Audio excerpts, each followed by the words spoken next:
Sasa ili uwe bora, lazima kuwe na majaribio ya kila siku ya kuweza kupiga nini? Hatua. Hauwezi tu leo umelala alafu kesho nataka ufaulu masomo, si ndio? Wakati haujapiga msuli wa kusoma. Hauwezi leo kalala ukaamka ukasema una hela wakati hujafanya mchakato wa kupata nini? Hela. Kwa lazima utafanya biashara kwa nini? Kwa bidii. Lazima utaweka akiba.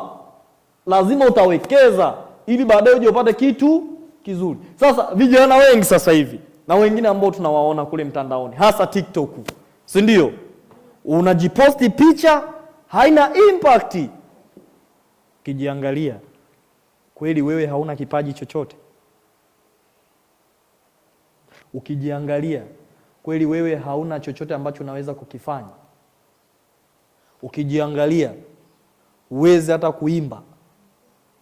Ukijiangalia, uweze hata kufanya biashara ukatumia mtandao ya kijamii kutangaza biashara yako. Ukiangalia yote hayo si yanawezekana? Lakini tuulizane hapa, wangapi huwa wanaposti kazi wanazozifanya?